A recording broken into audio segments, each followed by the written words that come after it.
August 22nd, 2022 Grafton Planning Board.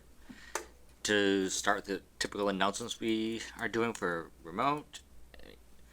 Pursuant to Chapter 20 of the Acts of 2021, this meeting of the Grafton Planning Board is being conducted with both in-person and remote participation by board members and members of the public. Remote participation by the public for the public comment agenda item, the public hearings, and any other matter for which the board allows public participation will be via the Zoom raise hand feature. If you raise your hand on Zoom, you will be enabled at an appropriate point to enter the meeting via video or voice to make a comment and ask a question. In all cases, whether in person or remote, please identify yourself by name and address for the record. Every vote tonight will be taken by roll call. Please note that this meeting is being recorded as well as being broadcast live on the Grafton Community Television Government Channel. I'll begin with a roll call of the board for make sure everyone's here. I'll start Mr. Hassinger. I'm here. Ms. Hassinger. Here. Mr. Venkatraman. Here. Ms. McCormack. Here. And I, Justin Wood, am here. And staff present, Christopher McGoldrick. Present. And Natalia Alward. Present. All right. Thank you, everyone. The first agenda item is public input. As always, if any member of the public or in the room has anything to bring to the board's attention that's not already on the agenda, we're more than happy to bring you in. And seeing none, we'll move right along then. The first action item is a draft decision for modification of definitive plan DP 2020-01.1 of Abbey Woods, 18 Carroll Road. Just trying to see if... I'm not sure if the applicant is in attendance. I do note that we are a member down, so they we may want to defer to them if they want to wait to see if Dave is able to attend tonight. We're not able to. This is a subdivision matter, so we're not able to invoke the alternate in this case. Yep. I don't see them on the call, at least not with a hand raise or anything. And what's the board's wish? Do we want to table this and come back to it to see if Dave comes back? If Dave makes it? Yes, do it. Okay. All right. We'll table this and come back to it tonight. The next agenda item is a lot release request for lots 1 to number 46 at the Village at Institute Road, 100 Westboro Road, from Pulte Homes of New England. Yep. So this is a request for the lot release for all lots in the Village at Institute Road. As the board may recall, we now have a bond in place. So the covenant that this is in relation to is no longer required. This is a final administrative step to release the lots from being beholden to that covenant, given that we have the bond in place. So that's the matter before the board tonight. Any comments from the board or anyone willing to make a motion? Sorry. Sure. Justin, can I ask a question? Absolutely. I didn't quite follow that. So what did the ask? And Chris, Yep. Can you explain that again? if you don't mind? Yeah, sorry, I'll try to be a little more concise. So the board did in the past have a covenant in place on this project. Lot release, so that requires a lot release to make the lots buildable. During the course of this project, the applicant has adjusted that surety solution, and now at the previous meeting has put a bond in place. Now that that is in place, we can remove, the covenant restriction is still in place until the lots are released, but is no longer necessary as we have the bond as the alternative surety solution, if that makes more sense. Yes. Thank you so much. Yep. So I make a motion to approve. Is that what it is? Yep, the lot release request. So I have a motion. Do I have a second? Second. I have a motion and a second. Any further discussion from the board? Hearing none, I'll take it to the vote. Mr. Hassinger, Aye. Miss Hassinger, Aye. Mr. Venkatraman, Aye. and I vote aye. Declare the motion carried with one member absent and four in favor. All right. Our next agenda item is a discussion item with Highfields of Grafton subdivision, determination of completeness, progress, and timing of warrant article. My If you want to sit, you computer just can shut go ahead and down, sit. You can so- stand too. It's up to you. I'm going to stand because I'm just going to be very brief. For the record, I'll be- Mr. Chairman, members of the board, Rob Knappich, I'm counsel to the applicant, and I'm actually expecting Byron Andrews of Deprete Engineering to appear this evening, and it's important that you hear from him as well.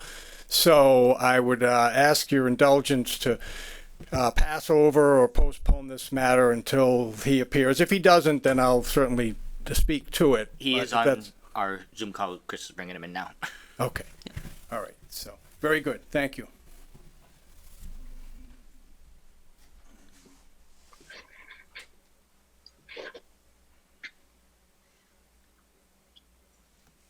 This is Byron Andrews. I missed a little bit of the conversation the last few seconds when I had a glitch with Zoom. Would you like me to address the board at this time? Yeah, Byron's here. So let me just make a few introductory remarks. And as I said, for the record, my name's Rob Knappich. I'm counsel to the applicant, McGill Associates. I am a little bit Johnny-come-lately to this, so to speak, in that, as Mr. Hassinger noted briefly before the meeting, this was a project that was approved in the late 90s initially and has been under construction steadily since then. And having had a real estate practice in Northbridge for 17 years, I'm certainly familiar with it. I've reviewed many of the permits and approvals and matters affecting the title to the property, so I don't want you to think I'm not familiar with it. But it is a fact that my colleague Joseph Antonellis has previously spoken to this project over the couple of decades that it's been under construction. And Byron and I appear before you this evening to discuss the matter of accepting the Phase 1 section of the roadway, which is complete. And as a little bit of additional remarks on that, as I said, it's been probably a 20-year or so build-out. There's a number of lots up there. I think we can hopefully all agree that the project was constructed well, and it's hopefully something that the town is proud of. In any event, told by Attorney Antonellis that sort of apocryphally, the late John McGill made a promise or covenant, as he calls it, to the town at the time the project was approved to construct it in a manner and at a rate that would be suitable to the town and not, sell off a chunk of it to, say, a national developer. And I think it's fair to say he's kept that progress now that we're 20 years on. In any event, I know I've read your bylaw and your subdivision rules and regs. The town planner has been very courteous in having meetings with us, and Jeff Walsh of Gray's Engineering. Byron will speak much more to the technical matters, but in a nutshell, notwithstanding the timeline, the plans are ready to go. The as-built plans are ready, and that's sort of the heavy lifting item in this approval process. There was some delay in the spring and early summer, I'm told, because an initial inspection of the roadway, it was, I don't know if requested is quite the right word, but perhaps strongly suggested by Jeff Walsh that a milling and a repavement of, I think, most of the roadway was in order. And rather than, debate that, the applicant, simply did it, and that took some time. We've also worked on matters that have been in the sort of the hopper for a long time, including creating the plans Byron has to show a conservation easement. Part of the approval process involved a condition that said that the applicant would grant the conservation easement basically over all of the land that's not built upon, I think is the easiest way to put it, mostly the golf course. So the town, through its Conservation Commission, will have the benefit of that. We've given the Conservation Commission a draft. They're reviewing it. We actually started that process years ago, and it got set aside for whatever reason. So again, Byron can speak more to the technical matters, but what we're here tonight to discuss with you is the mechanics, with the fervent hope that we're able to somehow get this on the agenda or on the warrant as an article for the fall Grafton Town meeting. So with that, I'd ask if you could let Byron speak for a few minutes to the technical matters that have happened over the past months. Right ahead, Mr. Andrews. Thank you. So regarding the technical issues, there was some work to get the road approved last year. However, there was work that had to be done, both technical engineering review and also in terms of some aspects of the roadways that need to be improved before they were suitable for acceptance. That work has been done, we have prepared almost all the items that we need for submission. We have a certificate of completeness that our engineer has prepared. We've got as-built plans and road acceptance plans, as well as the conservation restriction plan that Mr. Knappich was discussing. We've got the citizens petition ready to go, and we have letters from the town boards, the water department, sewer department, fire department, and so on, saying that the subdivision is acceptable and they believe it's ready to be accepted by the town. So the only matters outstanding is there are some notices of intent which are still outstanding. The work has been complete on the subdivision. We're confident that getting the certificate of compliance won't be an issue. And the other item is the construction completeness review, which has to be prepared by Graves Engineering.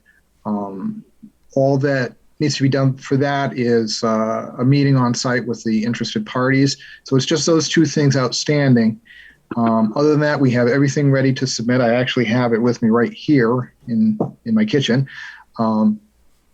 And considering the deadlines for the town warrant, we're hoping that there's a pathway that we can either submit the material or have it reviewed by the planning board, even if they have a preliminary determination, something that we can get on the warrant and follow through with the planning board and with conservation to get all those things finalized in order to get on the fall warrant.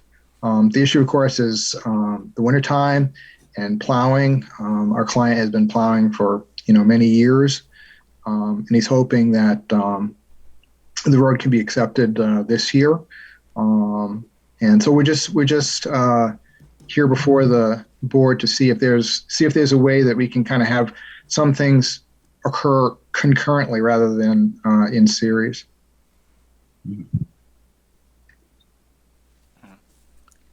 Anything to add, Chris? No, I think that summed it up very well. My understanding of the project and from last year going out to do the site visits is that the roadway work is largely complete. As was noted, there was some mill and overlay that was suggested. I believe it was by DPW and Graves fairly strongly. So I haven't gone out to verify that, but I have no reason to doubt it. That would be something to double check at our, as mentioned at the next site visit. In terms of the actual work to be done, my understanding is that this project is largely complete. So really it comes down to a timeline matter tonight that we wanted to gauge the board's view on informally prior to the application. I've encouraged the applicant to move forward in this process, regardless of whether it's possible to get through for the fall town meeting. If not, we'll just pick up in the spring town meeting, as that's the planning board's process is not in that way tied to the town meeting warrant. But I think the applicant expressed the kind of parts of the procedures that need to work together in order to get on the town meeting warrant. Part of that is the select board process, and I believe the applicant will be discussing with the town administrator and the select board in terms of similarly if that process is something that's feasible for the upcoming town meeting warrant. The deadlines that we have are citizens petitions are due September 2nd, and the warrant closes September 20th. If for the planning board process and how that would play out here, the earliest that we would be able to have the public hearing would be September 26th. I certainly am confident that we'd be able to have a site visit with Graves Engineering, as well as complete any other administrative work between now and that time. I think a two-part request is this, if the board is amenable to having a partial submission contingent upon the rest of the materials being submitted prior to that public hearing. And then secondly, being cognizant of the planning board's public hearing process being completed prior to the close or after the close of the warrant, if the planning board is amenable to that timeline, having not had the public hearing process yet. Yeah, I'll say there's one thought for me before I just have the board say much. Just on the one piece of the warrant closing before we'd have a public hearing, if we don't find favorably, that's not to say we would find unfavorably, but if we don't find favorably in time for the town meeting, we can always simply say at town meeting that the planning board, has not had a chance to, review this. We recommend passing over it till spring. That's an option we would have ahead of, before us. But And we would certainly, support that. I could not advise my client to charge ahead at town meeting with anything but the full support of the planning board. So yes, that's sort of the unsaid expectation that in the event that the planning board were to, find unfavorably or be unable to recommend favorable action, or if there's anything else, untoward or that goes awry with the process, then it, I think, is a fairly simple matter for the applicant. I would appear at town meeting and simply ask to pass over the article, and it would be taken up in the spring. So hopefully it'll be no harm, no foul. I see your hand, Bob. Go ahead. I just haven't delved into the timeline for this sort of thing deeply enough, at least in this context, to be sure whether we're opening any exposures we shouldn't. I from what I just heard, though, if maybe we had a letter from the applicant saying what he just said, that we're in consideration of this need to try to put it together quickly, we're doing it on such this basis and with this opening, then why not? Yeah, that's a very reasonable request. I'd be happy to draft such a letter and get it to you as soon as tomorrow. I don't think it's over long or more than a paragraph or so, even for a wordy lawyer, but I'd be happy to do it. Yeah, just that was our understanding when we said okay tonight, more or less. Yeah, Fair so enough. I think we don't need to vote on this. No, it's not a it's vote. just an informal discussion item, and just wanted to gauge the board's kind of acceptance, knowing that the timelines are fairly close. So But if the applicant has anything else.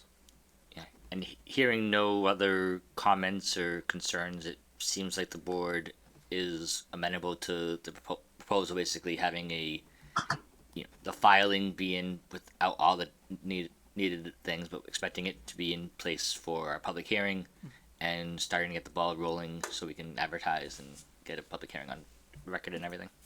Great, thank you.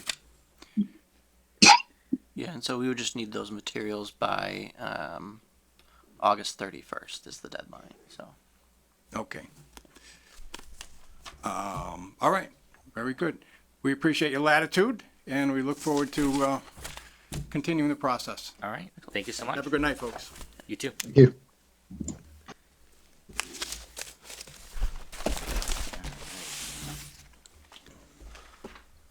Do we have time for any other discussion item, Chris, in 10 minutes, or should I move on to general business? 10 minutes I can do Okay. for the MBTA zoning. Sure. So the MBTA zoning, I just wanted to post that just so that the board members are aware. On August 10th, the final guidelines for those that zoning initiative were published. I have not had a chance to go through those thoroughly yet, but will be doing so. And then I also wanted to note those webinar dates. They have a series of webinars that are going to be for kind of local assistance and guiding towns through precisely those the guidelines that were published, as well as other kind of topics related to the MBTA zoning. So I certainly will be attending those. They're free, so I would encourage, if you have the time and availability, to attend those as well. But I'll certainly be able to attend and report back to the board on those. I do anticipate that we'll be having some additional discussion items for the MBTA zoning as we work to meet compliance with that mandate. So. Do you know what the date is that we have to have taken action by, of this? How much time do we have? I don't remember off the top of my head. I believe it's November 2023. I'd have to double check. Sounds right. Yeah, I know it's fairly a ways out, but we'll get only about, I think it was 2 town meetings that we have in order to pass the zoning. So the discussion it's a will be ways happening out, but soon. in government speed, it's pretty fast. Exactly. Yeah, we'll see. Yep. But yeah, okay, because we got to do some thinking about that, and I think the whole picture is still going to be evolving politically. Yeah, I think so. After a cursory look at the guidance regulations, I think the biggest thing that I noticed, it seems that the 50-acre requirement was removed. That was one of the things that had to zone for the 50 acres. Informally, I've taken a look at it, and the board has discussed some potential working plans to meet these in really informal context.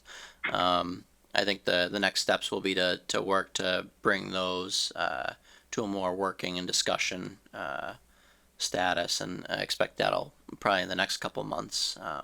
We'll put together something for the board to consider, and we can move through with scheduling that for zoning.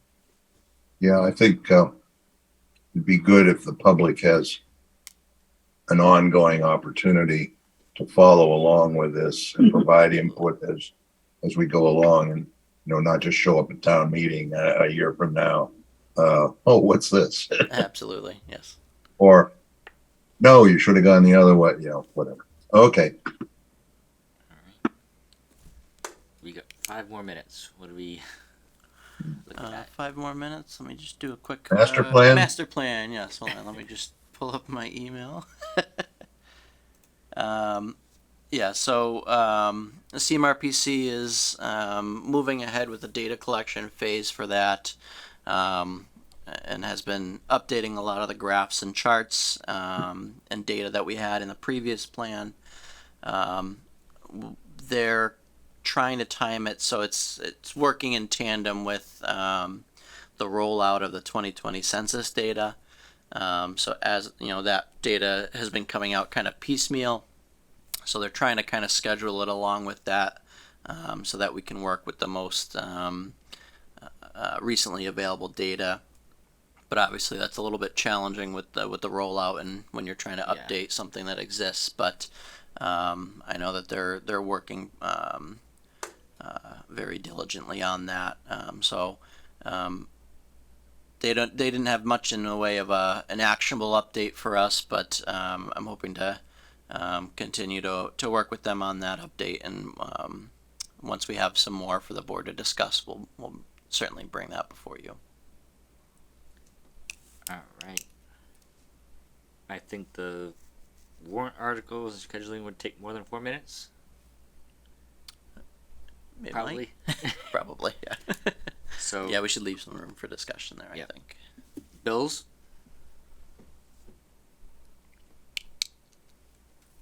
Move we approve them. If we have some. I have a motion. Do I have a second? Second. I have a motion and a second to approve the bills. Mr. Hassinger, Aye. Ms. Hassinger, Aye. Mr. Venkatraman, Aye. and I vote aye. Declare that carried unanimously. A staff report. Do we? Is that long tonight? Yeah, I'd like to leave a little bit more time for staff report tonight, Yep. if possible. Correspondence. We did have one about Wheeler. I think Oh. you can Yep. briefly talk about it, Chris. Yeah, so we did receive a letter related to the 11 Wheeler Road subdivision and the drainage with the Grafton Land Trust property. I have already forwarded that to town council for their review, as it's kind of a legal matter. And I felt it may be beneficial to have some guidance from town council on what the board, if any, how they should respond. So my recommendation would be to await that kind of guidance from town council, and we'll have this as an additional item, but I did want to bring it to the board's attention via correspondence as we did receive it. So feel free to take a look, and I'll say when we have a response from council, can we just put it on as a discussion item for whenever that comes? absolutely. Does it require discussion or might there be action? Well, Or- if there's action requested, I trust town staff would move it to the action items instead of discussion. Yeah, and that's where I wanted to see, it kind of went into the issues that I would feel more comfortable having town council kind of giving some recommendation of how the board should proceed. It's a little bit out of my comfort level, so. Yeah, I looked at about 3 pages and hadn't found the ask yet. I didn't think Mike was that long-winded.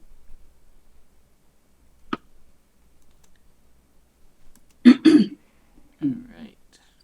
Less than a minute till 7:30. Wow.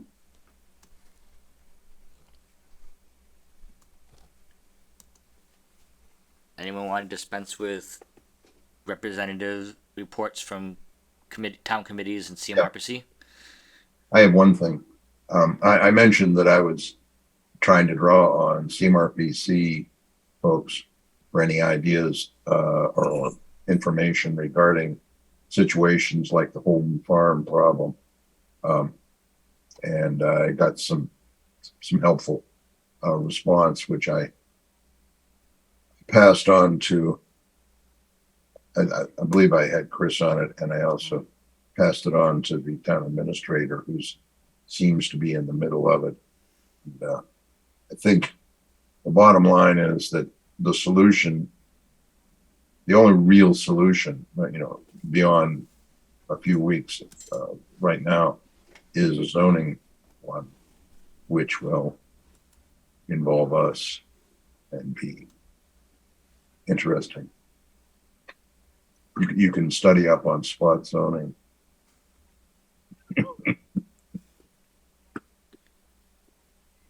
Thanks, Bob. Should take us.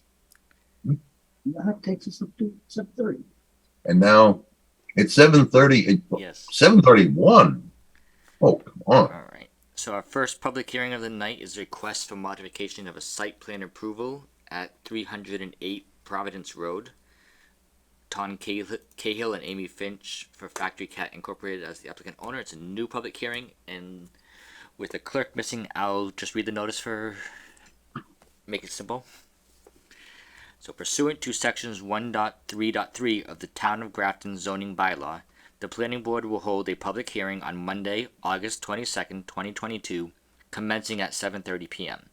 to consider an application for modification of site plan approval for an extension of the period of validity of a site plan approval dated July 13th, 2021 on property located at 308 Providence Road and shown as Grafton Assessors Map 124, Lot 7.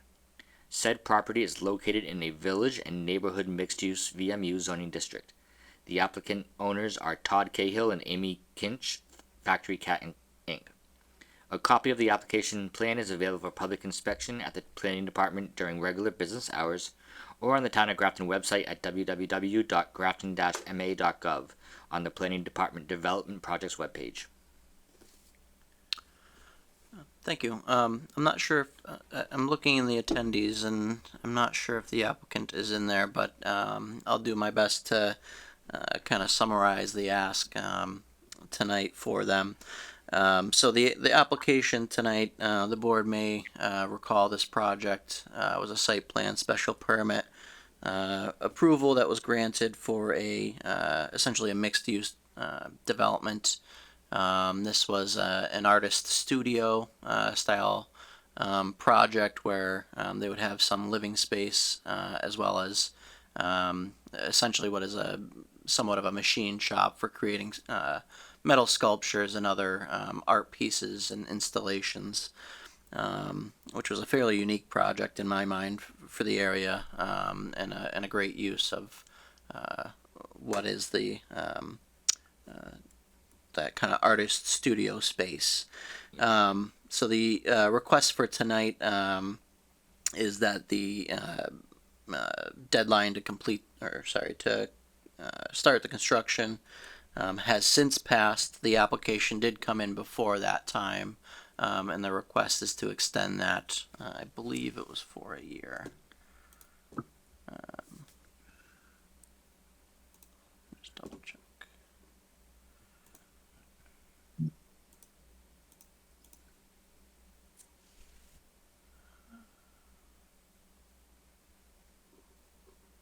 That's the previous project. But in either case, it's for a request for an extension of the decision deadline, which is or the project deadline, which I believe the board has considered in 1 year increments in the past. Yeah. Is there a reason why they haven't started within their time?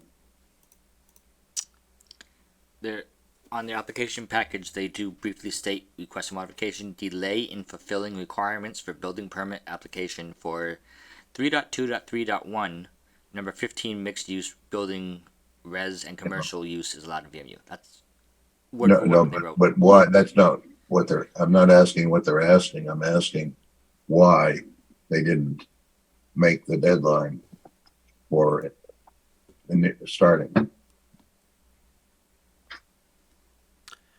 Yeah, without firsthand knowledge, I can't really speak to what the applicant's reasoning are,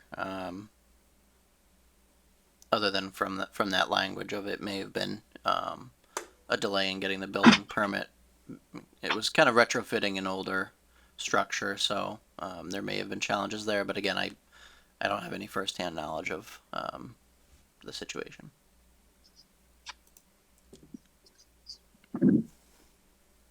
I wish we knew. I wish we had a reason. But I'm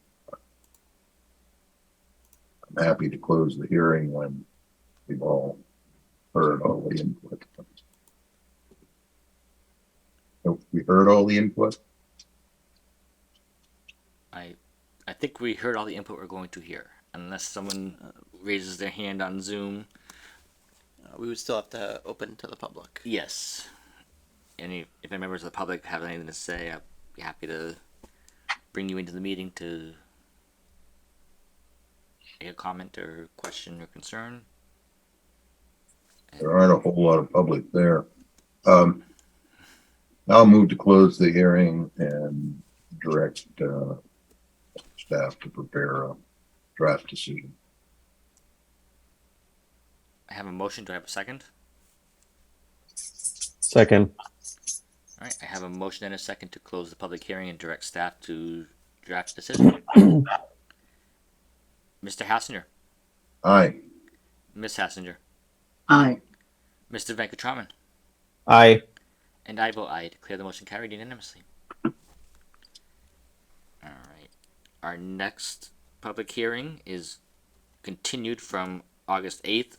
The request for special permit and site plan approval for 45 Elliott Trail with Carol Ringer as the applicant and owner for an accessory apartment.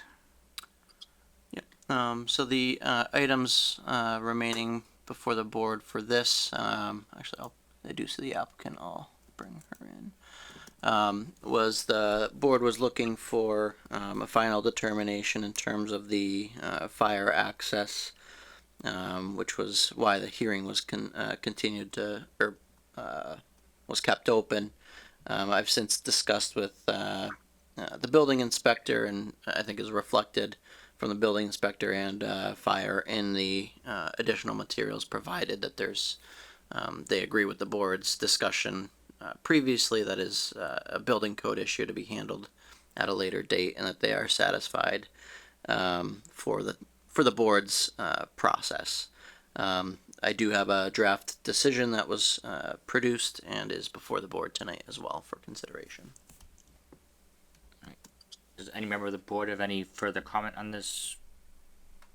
Or Ms. Ringer have anything additional to say other than what Chris just mentioned? Hi, my video looks a little odd. I apologize. This is Carol Ringer, 45 Elliott Trail. I'm not sure why my video looks like that, Chris. But anyway, I have nothing further to add. Just thank you again for the consideration. My architect did talk with Mr. Berger in between these two meetings, so I think we have everything we needed to produce for this group. Thank you. I suspect you're using a virtual background in Zoom, and it's not liking your I stuff. don't know even how to do that, so All right, never mind. I can't, it's not fancy like yours. I don't know what it is. I apologize. It's me. Yeah. It's okay. All right. Brightens up the image here. All right. Before I ask for a motion on this, I'll open it up to the public if any members of the public are in attendance and have anything more to say or add. And I'm not seeing any. I will take a motion if someone has one.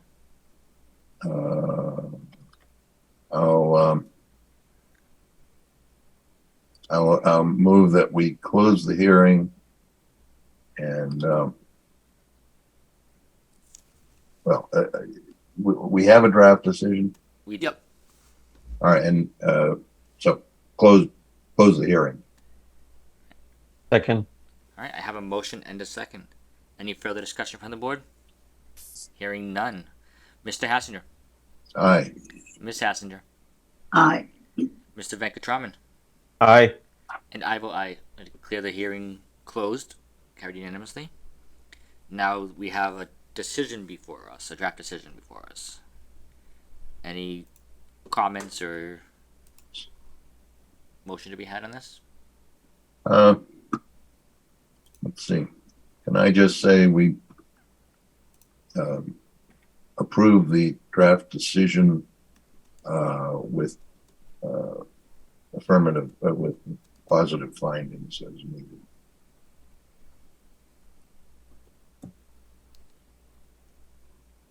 You may. Is that a motion?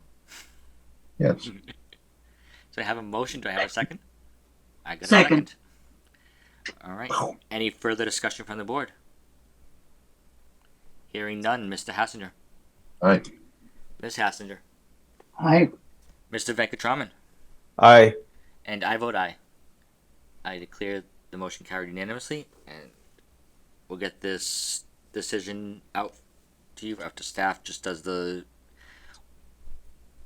fill ins of the blanks. I missed who's the vote in second on that was? Bob made the motion and Linda seconded. Okay, thank you. You're welcome.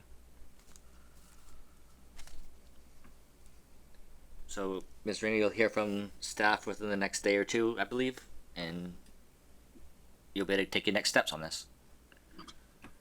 Excellent. Thank you very much. Thank you. Sorry for the video problems. We've seen Have a worse. good night. I'm signing off. Take care. Take care. Thank you. All right. Floating right along tonight. Who you gonna call? Ghostbusters? All right. Our next agenda item is a request for modification of special permit and site plan approval for Alfonso Village, 100 Westboro Road, Pulte Homes of New England.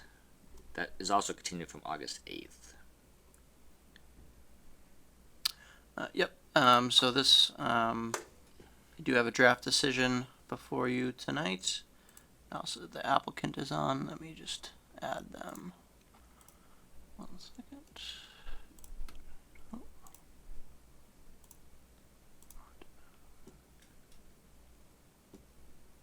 As a note, I don't see the draft decision on the website.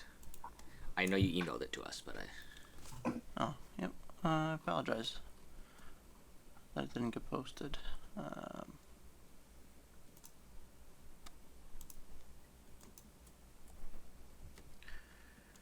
me get that.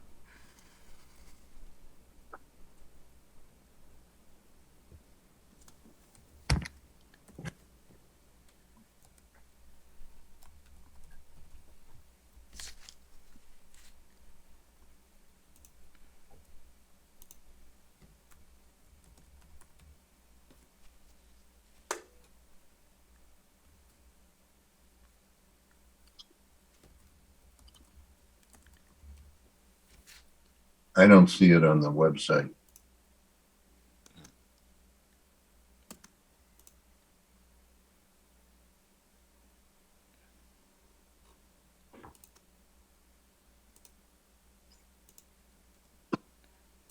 I thought it was. actually, did I not even?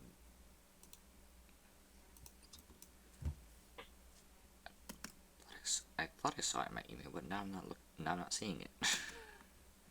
I have 10:08 a.m. from Natalia. That was. I was looking for Chris. I got it now.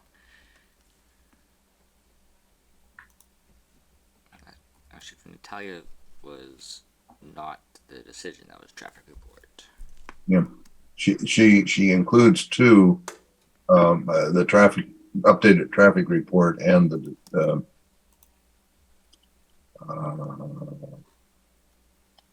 technical memorandum, but I don't see a draft decision.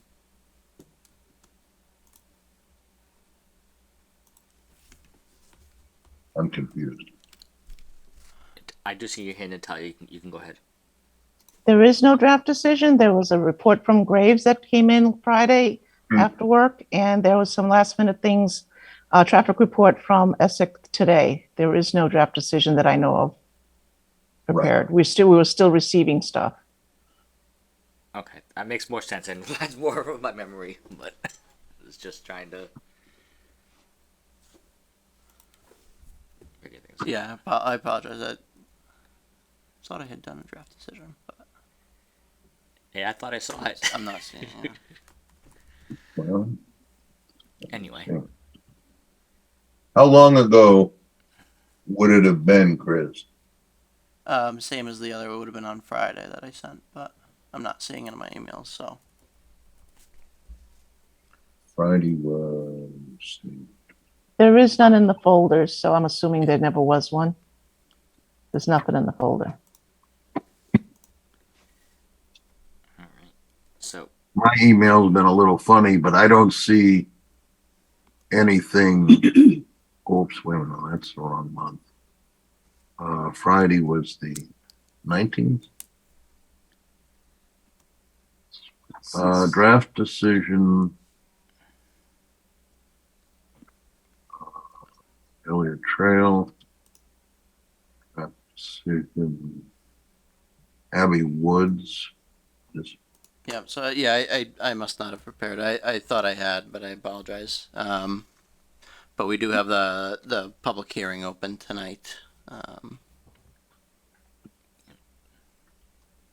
With the additional materials that have been provided. Good evening. Hey, Chris, could you do me a favor, please, and also promote Mark Mastriani and Matt Leibler? Yep. Thank you.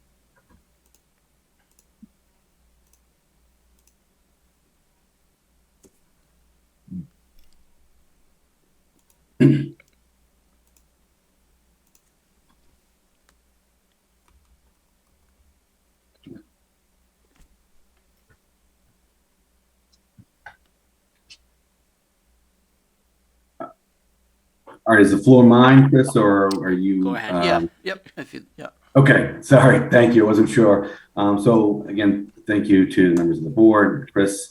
We were here on July 11th, and it was a continuation requested for two primary reasons. There's a peer review being completed by Graves Engineering, as well as there was a request for an update to the traffic study that was done as part of the original application. We received the peer review from Graves on August 8th. Peer review, as you may recall, was designed to cover both Planning Board and Conservation Commission. There were really no substantial comments related to Conservation Commission jurisdiction, and there were a handful for related to Planning Board. We submitted a response package on August 12th addressing those comments. And then, as noted on the 19th, this past Friday, we received a letter from Graves acknowledging our responses and, at least in our mind, addressing all of the comments, leaving no additional outstanding comments. Just would like to note that we did meet with Concom last week and received their approval on the amended order of conditions, based on that, as they were waiting for the peer review as well. Additionally, earlier this morning, we did submit the updated traffic memo. I apologize that it just came in this morning, but if you had a chance or not to take a look, but the updated analysis really it resulted in showing an overall reduction in traffic associated with the change in the project. And it's really, there's a few primary reasons for that change. One being the previous analysis did not account for, or the previous project didn't include the cross connection travel between the single family development and the mixed use project, which we worked through with this board to incorporate, really for the traffic being one of those reasons. Additionally, the previous analysis, it assumed for the entire footprint of the commercial area would be occupied, which equates to about 1,800 square feet. Whereas the revised memo is a more realistic look to account for mechanical space and recognizing that there's really only going to be 1,450 roughly square feet of commercial space that would be associated with the factor for traffic associated with that use.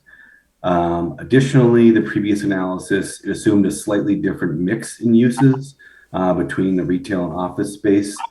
There was an assumption of some office space associated with the previous analysis. This latest is all retail for the commercial portion of the project. And then finally, one of the primary reasons for that change is that, as simple as the previous analysis, which was done in 2020, was based on the ITE Trip Generation Manual 10th edition, which did not break out different sizes for retail, whereas this latest update to the memo was based on the 11th edition of the ITE Trip Generation Manual, which actually allows for various different sizes and categories of retail.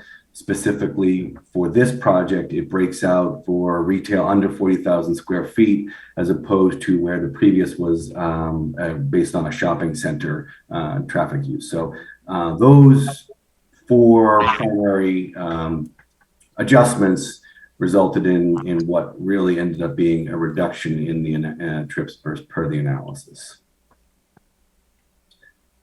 We do have Rebecca Brown from GPI, who was the engineer who conducted that traffic analysis on tonight, at least I believe she is. So, we can answer any specific questions if you want to get down in the details on the analysis that was included in that report. We also have Matt Leidner, who is the project site engineer, joining us tonight too. So if there's any additional questions related more specifically to the site plan, we'll be happy to address them.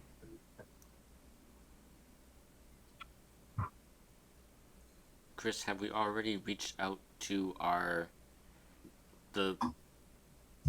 for the peer review we did from the original traffic report to see if they concur with the changes on their amended version? Yeah, so the original traffic report actually did not receive a peer review, but what we could do is use our regular peer review and have them do a report speaking to the memorandum and the updates as provided and peer review that. But unfortunately, the original was not peer reviewed. Do you or anyone else remember why we didn't have that original one peer reviewed? That's something that No, I don't. okay.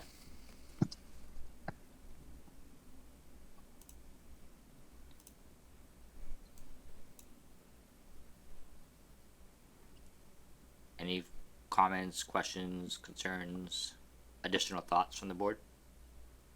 I have a couple of questions here, Justin, if I may. Go ahead. What is the intent of showing that there is a reduction at this point of time? I'm not following. First of all, I'm not following table 1. How do you see the reduction? I understand your explanation as what you just stated. I understand that part, but conceptually, I'm not able to follow through. How would traffic come down 30, 40, 50% sort of thing? That's one part. But even before that, the question is more for, I guess Chris can help me out here.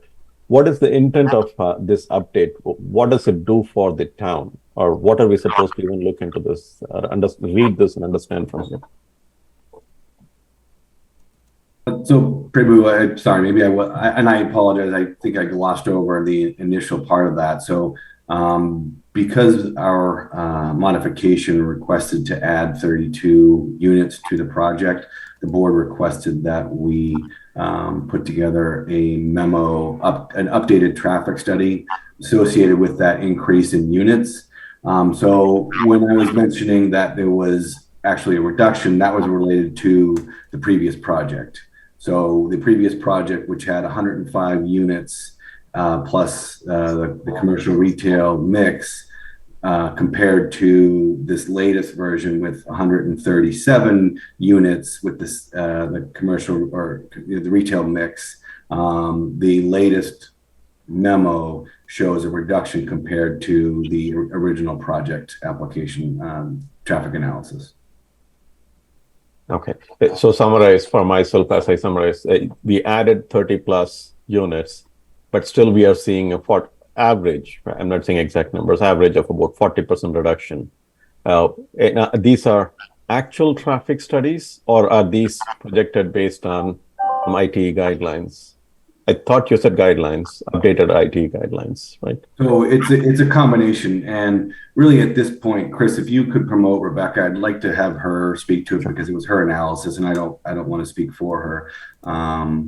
Yeah, but it's a traditional format for a traffic analysis, which is a combination of existing and then ITE. So, Rebecca, thanks for joining, and if you wouldn't mind. Did you get that question? I did, yeah. Okay, great. Yep. Thank you. I lost you for just like a second there while it was switching over to update me to a panelist, but I did get the question. So I know that Essek already explained a little bit about why there was a reduction in the number of trips that would be generated. And it's not a reduction in trips from what is on the road today. It is a reduction as compared to the project that was previously permitted and approved for the site. The reason for the reduction, and I know it seems counterintuitive to think that 32 more units would generate a reduction, but there are a few reasons that contributed to that reduction. Part of it was that previously we had assumed an 18,000 square foot commercial space on the site, and a large portion of that being office use, which generates a lot of traffic during the morning peak hour. And that 18,000 square feet was based on the outer footprint of the building. But when we actually looked at the spaces inside the building, and you take out, like staircases and mechanical rooms, things like that, the actual commercial space inside the building was only a little bit over 14,000 square feet. So there's an additional 3,000 square feet of commercial space that was included when we did the study back in 2020. So that accounts for some of that reduction there. Then also, now currently everything that is proposed for commercial space is retail. So the office component goes away. And that significantly reduced the traffic in the morning peak hour because retail is a much lighter generator on a per square foot basis in the morning, because a lot of retail uses aren't even open or don't have a lot of activity in the morning as compared to an office use. The other thing that contributed to it is there is a new version of the ITE trip generation manual that came out, and it looks at retail uses much differently. So there used to be just a general retail use where the majority of the uses that the sites that had been collected within that retail use were large shopping centers that might contain a Walmart or a supermarket or something else in there that have entirely different trip generation characteristics compared to a small strip retail. So now they've actually broken out retail into 3 different categories, with one being a strip retail center that has less than 40,000 square feet. And the trips per square feet are much lower for that type of strip retail as compared to the older manuals. And really, when you think about it, the types of retail that might be in there would be something like a Verizon wireless shop or, small specialty type stores that don't have a high generation of traffic. So those are the main reasons for why the trips are going down as compared to what was included in the original traffic study. So the PM peak hour stays about the same. The additional units kind of offsets the reduction in office and the changes to the ITE manual. But in the morning and during the Saturday midday time periods, we do see that drop in traffic. And one last question, Rebecca. Thank you for that. Are these the points of study? I forget what exactly those refer to, the intersections where you conducted the traffic study. Were these the same ones as that was done earlier, or are these different locations the traffic study was done? Yes. So the previous traffic study did look at the 2 site driveways as well as the Westboro Road and Institute Road. And those were obviously the intersections that had the greatest impact, being immediately at the site. The previous study did also look at the intersection of Westboro Road and Pine Street. And then it also looked at Westboro Road and I'm forgetting the name of the other street, Waterville Street, out to the west as well. And the original traffic study showed very little impact at those intersections, where delay was only increasing by a couple of seconds, because and that delay increase that we were seeing was in the morning peak hour. Because we are significantly reducing the amount of traffic in the morning peak hour compared to that previous study, we hadn't redone any analysis at the Pine Street and Route 30 or the Waterville Street and Route 30 intersections. Just at the 2 site driveways and Westboro Road and Institute Road to really see what the impact would be to having the cross connection to the adjacent 46 unit residential development. Just to summarize, I'll try to paraphrase that. So, and tell me if I got this right. One was there were three reasons I heard in terms of why there is reduction in overall traffic flow. One was the square foot reduction by about 3,000. The second one I heard was the type of business, mapping that to retail, and then the updated IT guidelines that you mentioned that no, it's a different strip something, Different and trip that has rate. a different. Okay, Yep. I'm good. Thank you. I appreciate that. Yeah, no problem. Now, straw poll question for the board before on traffic. Do we feel that we need and would want our peer review to look at this, and for the change in particular where we did not have a peer review of the original traffic report? Is it going to materially change anything in terms of the decision or? If we wanted to have the memo and this update peer reviewed, we would have to probably continue the hearing and leave it open.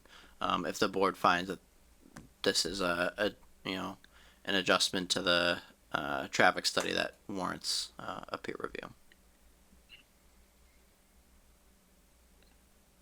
I don't know. Prabhu, how do you feel? It's hard for me to see how a peer review is going to change a lot in this case. And I agree, Bob. this has gone on quite a while. Okay. I was on the edge. I'm comfortable with that as a choice. Is there anything? I don't see any, gee, I remember last year. I don't see really any great advantage to waiting for a peer review for this, frankly. We've pretty well beaten it up. I'll say Mr. Robbins just arrived at 8:03 p.m. just for the minutes. Well, what does he think about this? He literally just walked in. I don't know if he knows. It's all wrong, whatever you're talking about. So we're He won't be able to vote on this, will he? Well, depends. Yeah. Maybe if he reviews. Can we quickly summarize for Dave? Someone can summarize it for him. Yeah, so I think I'll take a shot at quickly summarizing. We're on the Afonso Village modification special permit. They discussed the the traffic updated traffic study and the findings from that. I won't explain it as well as Rebecca Brown did, but essentially due to a number of factors, we see a reduction in anticipated traffic. They've refined essentially the project aspects and of that study to more accurately depict the retail components. The board is currently discussing if a peer review of that amended traffic study is warranted, or if we can proceed with closing the hearing, or if there's any additional information that the board would like to see. And I, from the beginning, I apologize if there was an expectation for a draft decision tonight, but I do not have one prepared. So, excuse me, Chris, just if you don't mind, if I could just add a little bit to that, because I'm sure Board Member Robbins, it does sound a little bit counterintuitive, as Rebecca had stated. So I just want to just further clarify for your hearing that there were a number of reasons that the traffic really ended up showing a reduction in the analysis. So there was the cross connection between the single family development and the multifamily that was not previously assumed, was one of the reasons. So it obviously takes trips off the local roadways. There was also the original analysis. It assumed the entire footprint as basically a build out, 18,000 square feet for commercial, whereupon it's actually, when you look at the building, 14,000 roughly feet is actually going to be commercial retail space. The other 4 is for mechanical. So that the analysis was adjusted to appropriately accommodate for mechanical space that wouldn't be associated with the commercial retail. There's also a slight change in the uses. It was previously assumed an office space use, a portion office space as well as retail. It is now full on retail, no longer office space, which, as Rebecca mentioned, changes specifically the AM peak period as far as the peak period use for office space versus retail space. And then additionally, the original 2020 analysis was done using the 10th edition of the ITE trip generation manual, whereas this one was done using the 11th generation. And the 11th generation breaks down retail into really 3 categories, whereas the 10th, it views retail as basically large shopping centers like a Walmart, and the 11th allows for smaller strip retails, sub 40,000 square feet, to be analyzed using a different factor. So all 4 of those combined resulted in what was demonstrating as a trip reduction compared to the previous project analysis. Yeah, I did have a chance to briefly review the analysis when it was distributed to the board this afternoon, and that's exactly what I remember reading. Okay, great. Is there any further questions or comments from the board at this time?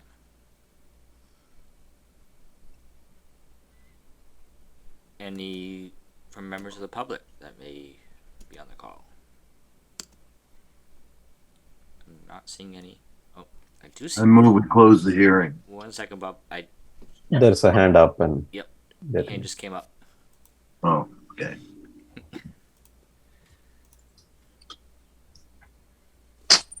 Hey, how you doing? My name is Hefte Lugo. I live on Westboro Road, and I do have concerns with the traffic, especially with the realty, not realty, the stores across the street. So, so how much traffic are they thinking? How much more traffic is going to generate for having the buildings across the street from me, and also the retail, the store area?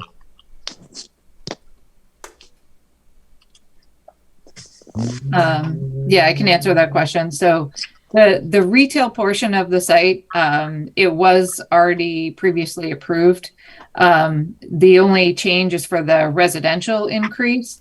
But the retail traffic is expected to generate roughly 81 vehicle trips during the PM peak hour and Saturday midday peak hour, and 32 trips during the weekday morning peak hour.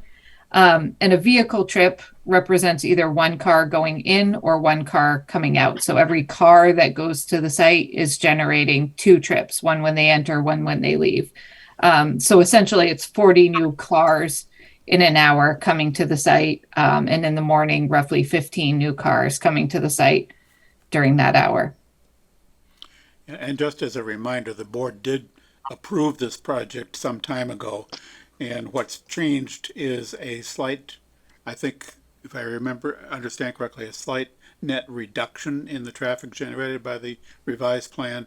So if the previous plan was deemed acceptable by the board from a traffic perspective, the concern we would have about the revised plan is whether it adds additional traffic. And the answer seems to be that not only does it not add additional traffic, it also achieves a slight reduction in traffic. It'd be interesting, particularly for our person who's talking to us, if you could put 30 cars in an hour or 40 cars in an hour in the context of how many cars are going by in that hour Already? Yes. already. Yeah, the thing is, it's my name is Hefte Lugo. I sent an email to the board a while ago. Yeah, because right now, like Route 30 is quite packed usually during the day. There's quite a number of cars that already go by this area. Yeah, so it changes direction throughout the day. But it's about 500 in the morning peak hour that are going by on Westboro Road. And it's about 550 cars that are going by.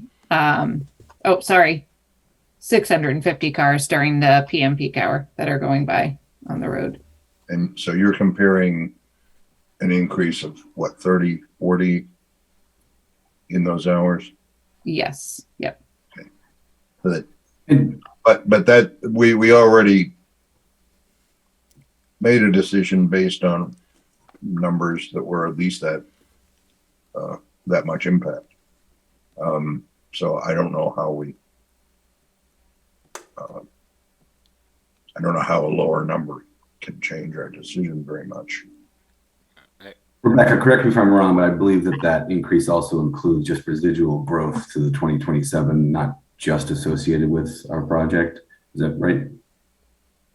No, the number of cars that I mentioned, the 32 and the 81, or those are site generated. Those are generated by the retail.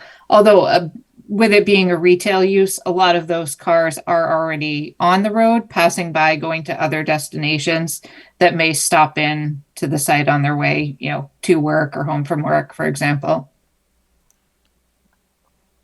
And to drive home the point is, I understanding the concerns of traffic. The board did approve this based on the knowledge we had at the time for when this first came before us with the traffic study that was at least as much. So to say, we really don't have much of a stance to say, oh well, this much or less than the last one is a concern. To me, it's really not at that point. I recognize that living across from a new development is going to increase your traffic from what it is today. That's just normal, unfortunately.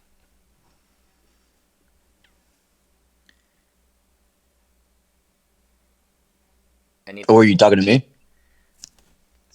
Talking to you and anyone else out there that's happened to be listening or watching this on recording.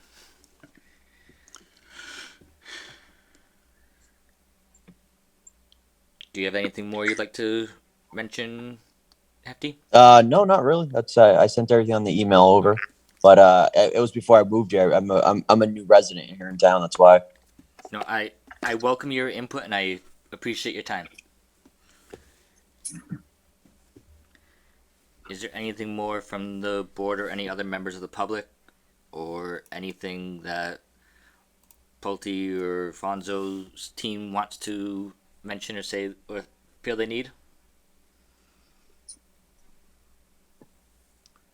Nope. I move we close the hearing. I have a motion to close the hearing. Did we already, I think, did we already ask to prepare a decision? I don't recall if it was or not. I apologize if that was the expectation for tonight, but I don't have one prepared. So Well, I will for the next meeting. And I'll include that in my motion. Yeah, I suspect that the last meeting at which we actually discussed this project, I don't recall that there's any sense that we were at a point where we thought it would be worthwhile beginning a draft decision. There was still the peer review and some other details, and then it's been continued for the last couple of meetings, waiting for all the paperwork to be done for the peer review and everything. So I included it in my motion. I think that's entirely appropriate. I'll second it if no one has previously seconded it. So I have a motion and a second. Any discussion? I do have one piece of the question. Mr. Robbins, I forget the exact letter of the law on this, but since you arrived during the hearing, do you still need to do a Mullen? It would probably be advisable for me to review the tape and fill out the Mullen paperwork, since I was not. Although I've been here, being here for a portion of the hearing doesn't count as being here for the full hearing. No, you need to do the Mullen. I would do the Mullen. So let's assume the draft decision will have this as part of its record. Right? So I'll take the roll call for closing the hearing and the draft decision. Mr. Robbins. Aye. Mr. Hassner. Aye. Ms. Hassner. Aye. Mr. Venkatraman. Aye. And I vote aye. I declare this motion carried unanimously, and the hearing is closed, and we'll have a draft decision for the board's review at our next meeting. Great. Thank you all very much. Appreciate your time. Thank you. Yes, thank you. All right. That concludes our public hearings. We did table the draft decision for Abbey Woods just to see if you'd arrive before the end of our meeting to have your words and vote on that. So pulling that back up, the modification definitive plan, Abbey Woods, 18 Carroll Road. So I have a draft decision. Anyone want to make the motion before for discussion? I'll move Did it. you, Bob? did I make a motion before? If I didn't, I make it now. Who approve the draft decision? I have a motion Second. and a second. Discussion from the board?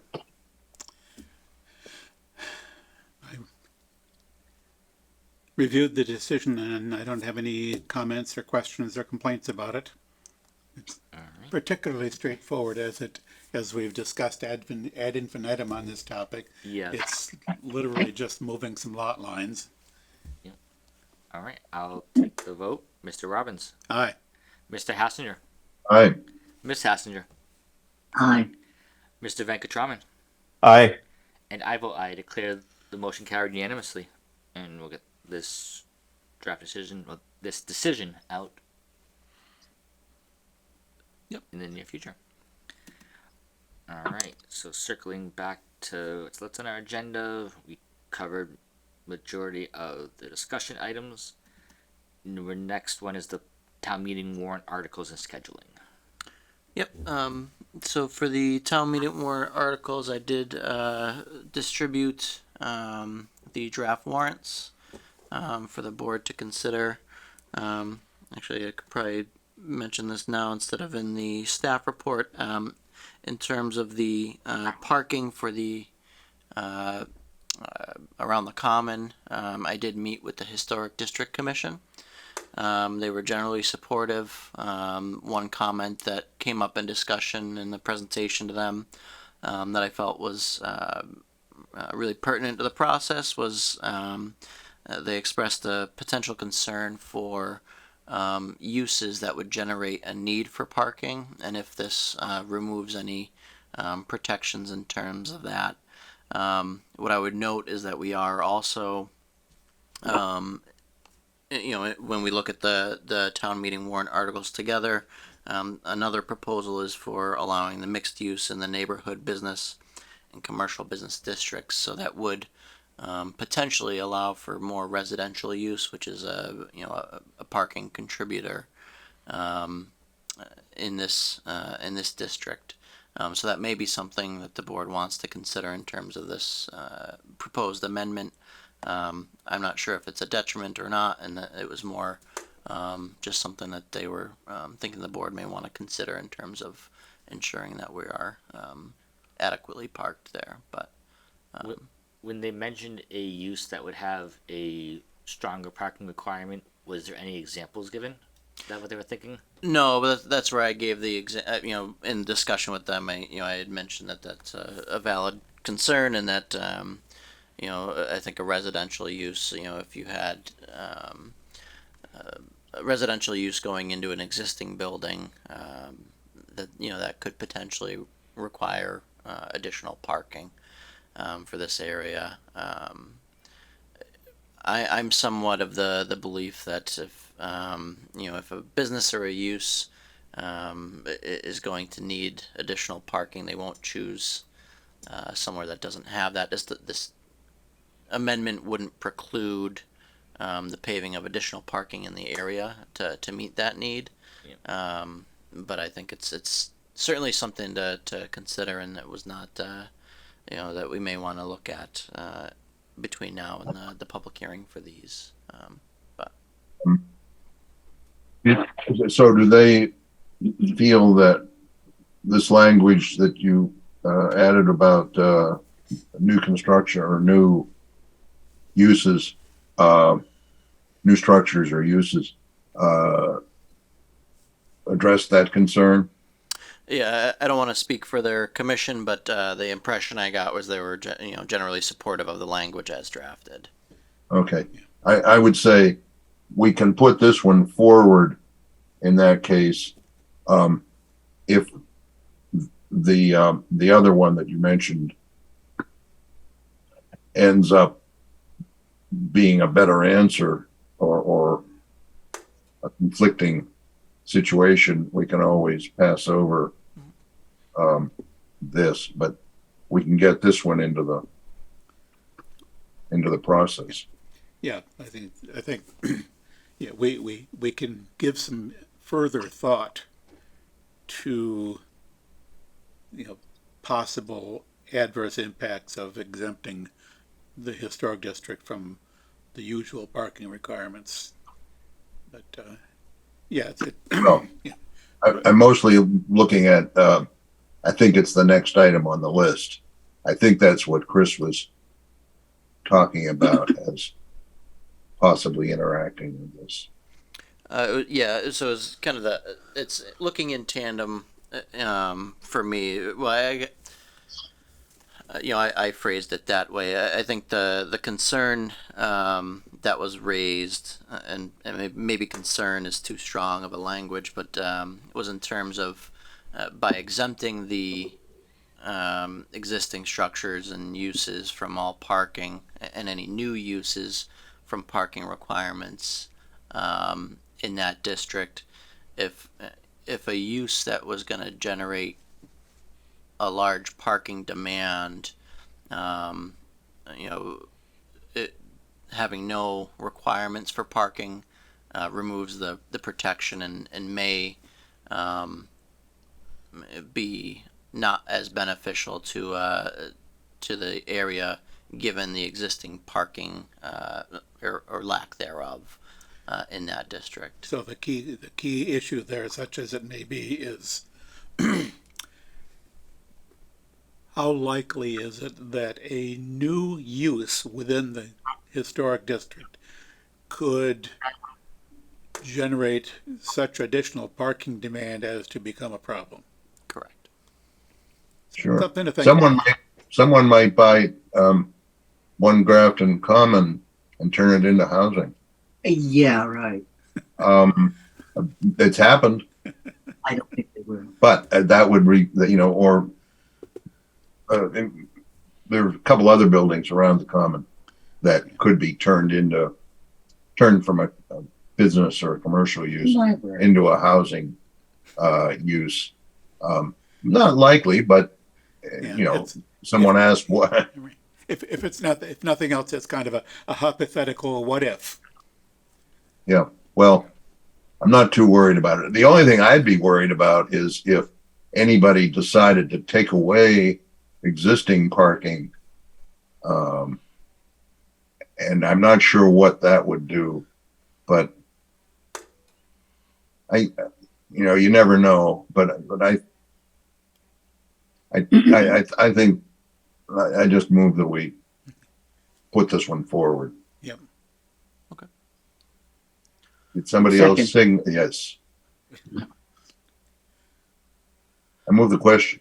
All right. We want to vote on these one at a time? Yeah, Yes. I'm Why not, not? if that's the process, yeah, we can, I guess the vote would be to refer it to the select board and post for the September 26th Right. public hearing. So I think Bob's motion is to Yeah. for the board to submit this for the warrant for the fall town meeting.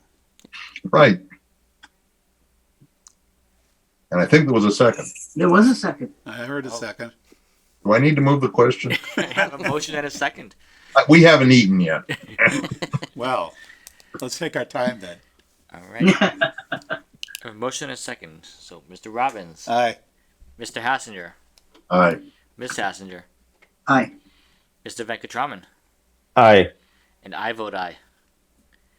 This will now be referred to the select board. All right. Our next warrant article So that'd be the marijuana regulation revisions. So similarly, there's the draft. Oh, Didn't we have the other parking article too? Yeah, the next one on Yep. the agenda Two is the parking- other, two parking 12.7.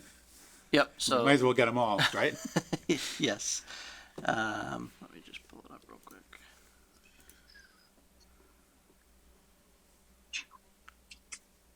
Yep. So we have for 12.7. So this is parking in the village mixed use and village and neighborhood mixed use zones. As you recall, we're looking to adjust this to revert back to the regular parking schedule, but then provide an exemption in terms of if there is sufficient on-street parking. And this is coming from the recommendation of the building inspector. I also did add in terms of the parking to be used if there is an on-street parking alternative. I added in some business uses and split those largely in line with the ITE standards that are current. When I saw this, I wasn't sure how compliance is determined in this case, unless there's a, say, special permit power to decide, you know, what on-street parking is there. I'm just not. Maybe I have to see a lot more of the context of this to figure out how it works. So the existing and new uses would still apply under the they would still be, you know, it would be existing non-conforming in terms of the zoning amendment, but any new uses or structures then would have to comply with this. So there would be likely a special permit site plan procedure. But this doesn't necessarily say that that's to be determined on a special permit standard. I think it's going to be a little tricky to count up spaces and decide and be sure. You know, I think the town has to. What happens when they decide to widen the road and put in 2 lanes, or, you know, instead of what you parking on the street? I really think that this needs the ability to have a pretty strong oversight until we figure out better if this is the way it's going to be worded, and figure out better how it actually functions.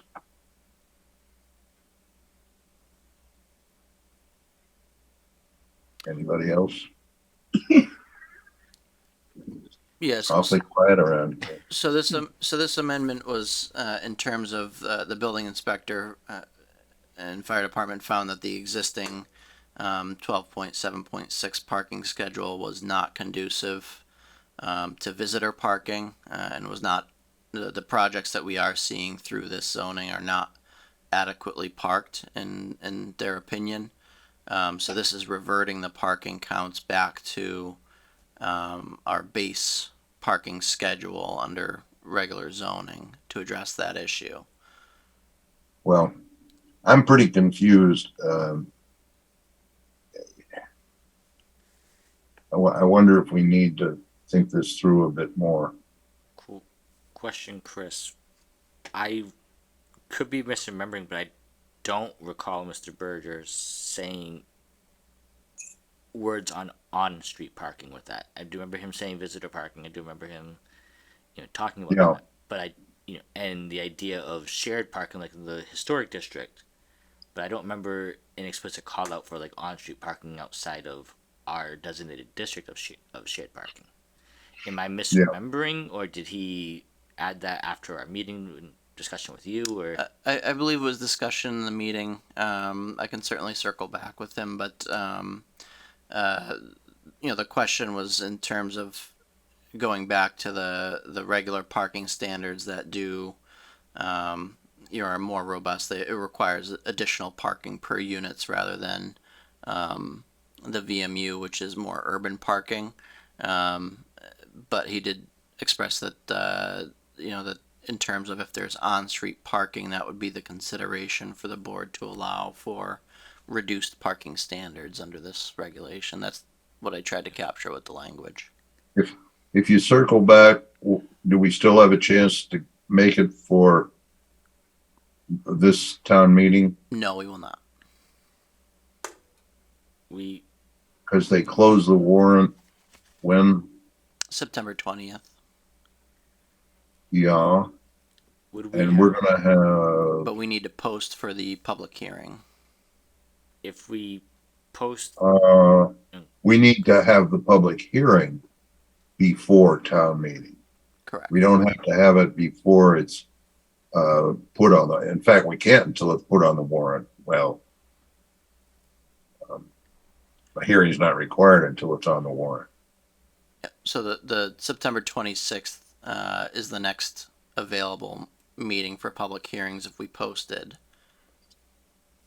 So my understanding is, if we post this as is with the select board, we can still modify this warrant article on town meeting floor if we, by saying we want to change it to XYZ wording, or ahead of the town meeting. Yes, Then, right.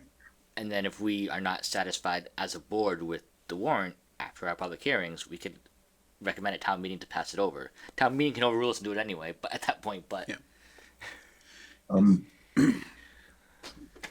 If we think this needs some further work and we want to at least attempt to get it passed in October, then we probably submit it to the warrant as written, hold our public hearings, deliberate further on it, and then on town meeting floor, as you say, Justin, we can we can move to pass it with revisions. In other words, the motion that's made in town meeting floor would be what we would like to actually get passed. But that's not what you published. But it's not what we publish. I mean, it has to be, it's done in a way that makes it clear that, yes, this is what we published, but we have some changes that we would like to make to what we published. and we can Yeah, still additionally normally make that's done changes. through an amendment. Yeah. All right, it has been done through an amendment, not offering a different motion. You offer the motion you had the hearing on, and then you move for amendments to the motion. But I'm trying to. My calendar isn't working real well here, but town meeting is on October 17th. We have a planning board meeting on October 10th. Our hearing could be held as late as October 10th. And we have until whenever you just said, the closing of, for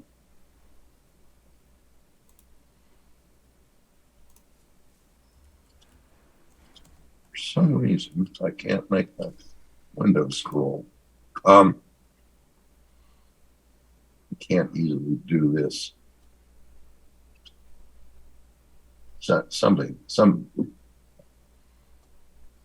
This is, come on. We have a meeting on September 12th. And we have a meeting on September 26th and October 3rd. And then the one I just mentioned, right?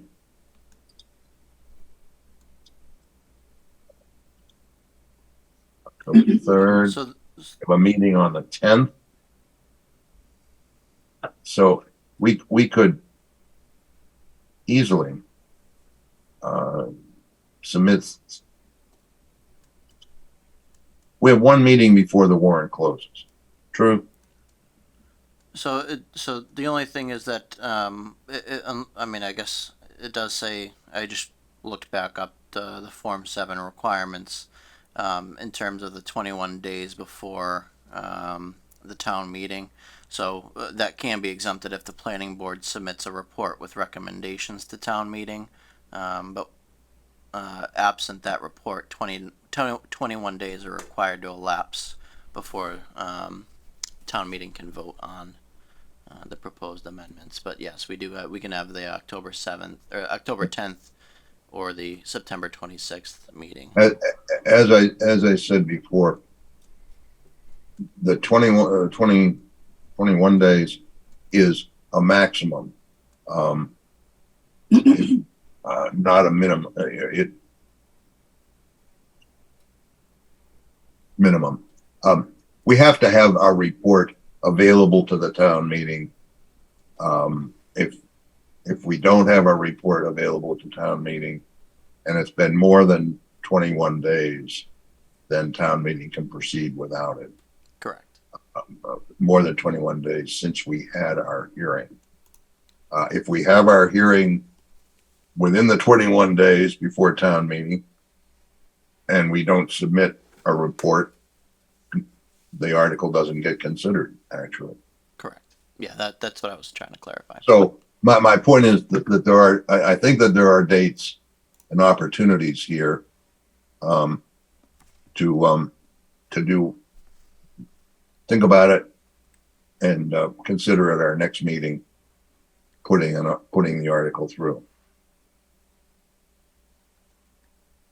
Yeah. So the only thing is, so that is correct, and I'm just mentioning that for the publication, if we consider this to go to the warrant for the next meeting, our public hearing will be scheduled it will have to be scheduled for the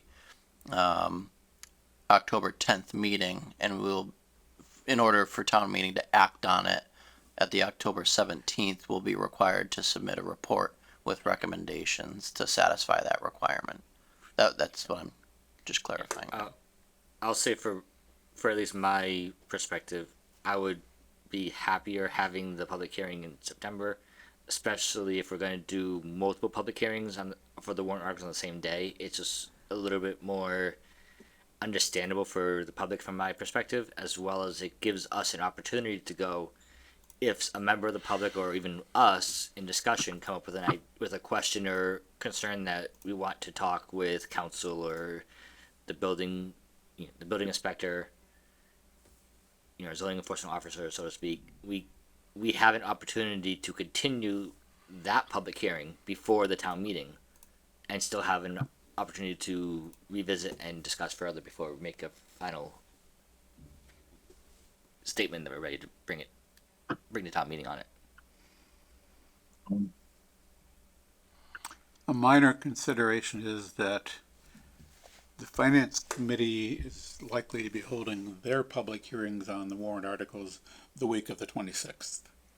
The Finance Committee likes to know, for their public hearing, they like to know the planning board's position on these. Yes. However, on occasion, it has happened in the past where the Finance Committee holds their public hearing prior to the time that the planning board has either held the hearing or approved the planning board's report stating the board's position on these warrant articles. So it would not be unprecedented for the Finance Committee to hold a hearing before the board's position on this is known. Remind me again when the warrant closes. September 20th. September 20th. So if we make a decision on the 12th, it'll make it to the warrant, and you can advertise for October 10th. 3rd. October 3rd. Yeah, we would not be holding a hearing on October 10th. What? Is that the- We would not be holding a meeting on October 10th because that's a holiday.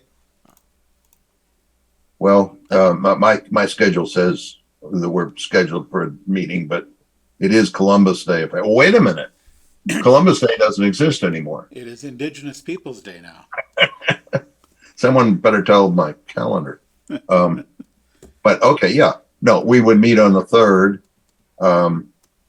And we could have if there was, well, okay, on the 3rd of October for all the articles. That puts you 2 weeks, you're 14 days before town meeting. And it has happened that the board has called a special meeting in between when it was absolutely necessary to do something with this time frame. Yeah. I can remember Would we be able to meeting advertise in a for- room in the high school, actually, on the night of the meeting. But we don't need to do that with the timing think I'm seeing there. Natalia, I do see your hand. I believe you're going to answer the question I was going to ask, so go ahead.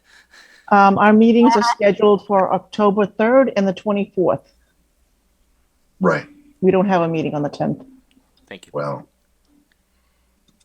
Would we, knowing that our September meeting is 26th and then October 3rd, that's only a 1 week difference. Would That's right. pushing us till September 12th, would we have opportunity to get the public hearing notice out in print Yeah. in terms for the 3rd?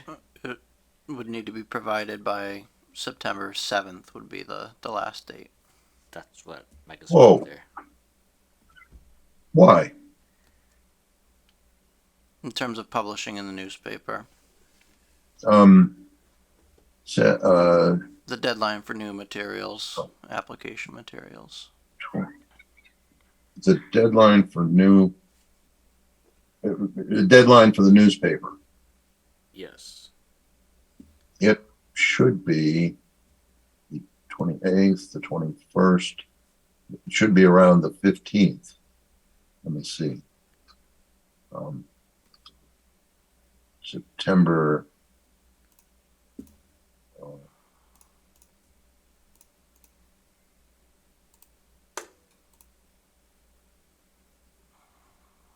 Yeah.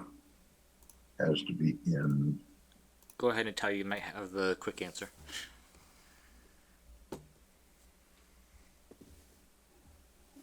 It's basically a 4-week lead time to advertise for a certain date. So you have basically the Friday, 4 weeks time on a Friday is by noon is when it needs to be submitted. So I think it's this, what is it, the 2nd? Which meeting are you looking at? The 26th? October 3rd. What I'm looking at is making a decision that needs to be published. I think we can make a decision on the 12th. Because you got to get it to them by about the 14th to have it published on the 28th and the 5th. Am I counting that right? For the public hearing on the 26th, you would need to submit it on the September 2nd. For October 3rd, you would need to submit it by September 9th. Which, if we if we decide on October 3rd, we can do. If we need to submit for September 9th, we will not have an opportunity at the 12th to make our decision.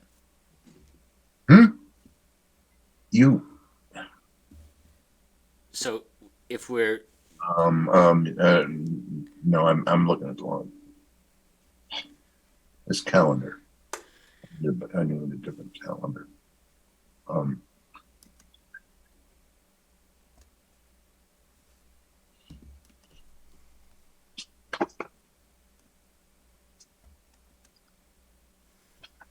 Well, I'm not ready to say yes to, the bottom line is I'm not ready to say yes to this language.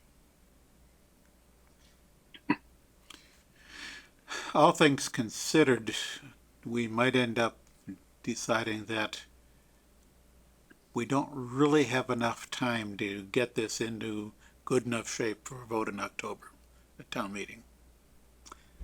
And if it takes more time to, parking is a complex issue. And there's some interesting interactions involved here. And I don't think I would mind very much if we took the additional time that it takes us to get this into a form that we all kind of understand and are comfortable with. And I don't really see that happening for October town meeting, just based on the substance of what we discussed tonight on this particular warrant article proposal. Let's do that, Dave. What do you say? Move we table.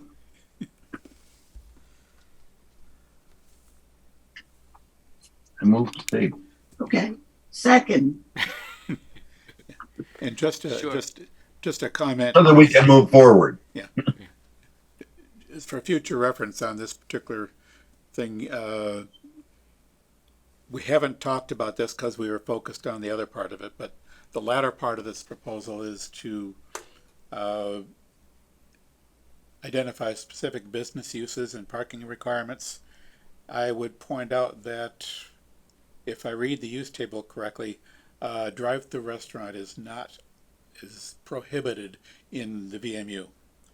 So it's it doesn't make much sense to include it in section 12 when it is a use that's categorically prohibited under section 12. Okay. But that's a simple point. The more interesting point for us to wrestle with is to work out this concept in more detail of basically what drives us is a perceived need to accommodate visitor parking. Mm-hmm. And how we do that requires more thinking. All right. Do I need to move the question? I have a motion and a second to table this. Mr. Robbins. Aye. Mr. Hassinger. Aye. Ms. Hassinger. Aye. Mr. Venkatraman. Aye. And I'll vote aye. All right, our next warrant article. Maybe this one will be less time. Well, we've spent quite a bit of time beating this one to death up to now. I move we put it forward. Second. I have a motion and a second to put our next warrant article, which is, just to say out loud, amend section ZBL 5.10 for marijuana establishments. Mr. Robbins. Aye. Mr. Hassinger. Aye. Ms. Hassinger. Aye. Mrs. Venkatraman. Aye. And I vote aye. And our fourth and final warrant article on our agenda, ZBL Appendix A 3.2.3.1 use table. Yep. So as presented previously, this is just to amend the use table to allow in the neighborhood business and commercial business districts mixed use by special permit and site plan review, where it was previously not allowed.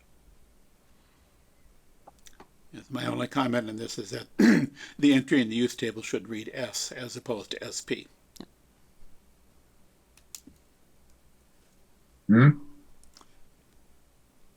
Because as written out here, Chris has changed N to SP. SP is not something we use in the use table. It's either S or P. And when we discussed this a while back, we all discussed it in terms of allowing mixed use by special permit. So S would be the correct designation here. I move that we move this forward with that change. Second. All right, I have a motion and a second. Any further discussion by the board? Hearing none. Mr. Robbins. Aye. Mr. Hassinger. Aye. Ms. Hassinger. Aye. Mr. Venkatraman. Aye. And I vote aye. I declare the motion carried unanimously. Now, Any other initiatives for future consideration? No, not at this time. All right. Now, I believe still have a staff report. We do. So I did want to bring up, we did have a request that was, I think discussed previously. It was the address change from Institute Road or Audrina Lane, the 100 Westboro Road subdivision project from Audrina Lane, moving the driveway of Lot 24. I'll pull up the map real quick. To accessing off of Institute Road. This is largely for compliance with zoning. Let me just pull up the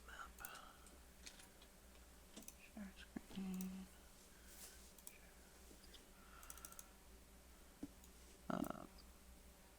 So lot 24 is this one here. So Institute Road runs kind of the northerly southerly this way, with Audrina Lane accessing off of it.